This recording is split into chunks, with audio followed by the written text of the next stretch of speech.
Welcome back to our LMS evaluation of Canvas versus D2L. Today we're working with Canvas and we're going to create some Dropbox assignments, and we're going to check on how to do Turnitin and how to create a grading rubric.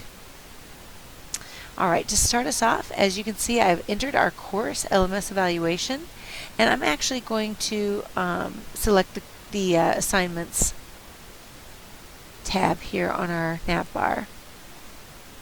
Alright, once you get in here, it's very simple. We can see that we can add a new assignment by simply clicking on that. And we're going to give it a name, and this one's going to be called Maxwell Checklist. Okay, and if we'd like, we can actually put in information, and you can put anything you'd like here in the text area. Give more of a description on what the assignment is about. And now we can go ahead and put in the amount of points that it's worth. We can leave it here at 3. For an assignment group, we're going to go ahead and assign this to whichever week or whatever grouping we have here. Let's go ahead and put this into group or week 3. And you also have a choice of displaying the grade as points or a percentage, a complete or incomplete, letter grade, a GPA scale there, and whatnot. We're going to keep it at points. We've got 3 points worth for this assignment. And you also have a choice here to decide to not count it towards your final grade. Maybe this is just something that's practiced before a test or something like that, and maybe you're not actually assigning any points towards it. Okay, so your submission type, you can actually have online, on paper, or an external tool. So generally speaking, with an online course, you're going to have a lot more that are online.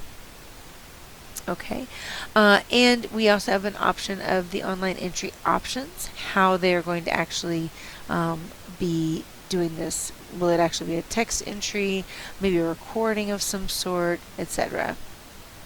And we know that oftentimes we allow for unlimited attempts to allow them to get better practice at something, so you can leave it as such, or you can actually limit it. If you limit it, then you get a chance of the number of attempts. And in this case, let's go ahead and just go ahead and leave them unlimited. All right, sometimes you have group assignments, peer reviews, anonymous grading situations, things like that. We're not going to worry too much about that either. And we're going to go ahead and hit save and publish. Oh, we did do it online. We do need to actually enter something, didn't we? Save and publish. All right. And so it's going to showcase what we've got here, how it looks. This is our description area.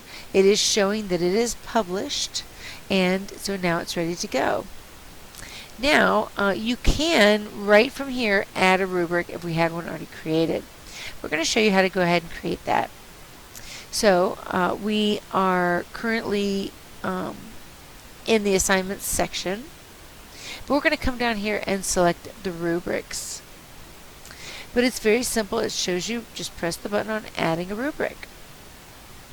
Okay, so you have an option here to create a title for the rubric. I can call it writing rubric if we're going to assign the same rubric to all of our writing type assignments. So that's what I'm going to put here. Okay. Okay, once you've decided on the title for this particular rubric, we come down here to the criteria area, and as you notice, I've got this squared off. This is our writing tool. It's a pencil icon. We're going to go ahead and click on that to give a description of the criterion that we're basing this piece of the rubric on. So in this case, we could say proper use of grammar, and we can even give a login description if we'd like, and update it, and it's going to go ahead and showcase it right there for us. Okay, and we are able to then also give it an amount of points associated, and we can give a range, right? So this one is a total of 5 points, and we're saying in this case we either have 5 points, they get full marks if they got it correct, if they did it correctly, or 0 points. Now if you wanted to have more, you can just simply hit this plus sign, and maybe do 3, and instead of an all or nothing situation, we can say, okay, I typed this in for you. We are going to allow a rating score of 3 points before if the grammar is has an acceptable amount of error. And of course, I would give a description of what an acceptable amount of error is, and maybe there would be some kind of distinguisher with that, but I'm not going to worry about it now. Just know that that's how you can input, and we can update it. And so now I actually have a little bit higher margin here, or more options, if you will, of rating our students. Okay, and down here we have our criterion. If you'd like to add more blocks, you're welcome to do that. You can duplicate that. Maybe the ratings are going to be exactly the same, but yet for something other than grammar. And you can add as many criterion as you'd like. When you are finished with that, you just simply hit Create Rubric, and you are done. So now that we've got that, I can actually add that rubric that I created. So currently this gives just a generic rubric that I can manipulate and create the rubric. I also can click over here to find a rubric and find one of the ones that I have created, and here it is. So we're going to actually use this rubric. So let's show how we can use that Turnitin option. And let's actually try to create a new assignment. And like I said before, we just hit the Add Assignment. And this time we're going to be calling it the Maxwell Worksheet. Okay. So once we've done that, we want to go ahead and again, we're going to look down here. We could enter any text that we'd like. We can go down here and enter the amount of points that it's worth. We're going to go ahead and put this one into week 3. And we're going to display the grade as points. Now down here we do have our submission type and how we'd like to allow them to submit. We have some options. We can say no submission, we can say online, on paper, or to use an external tool. If you do choose online, you will need to actually give an entry option. In this case, we're just going to have a text entry.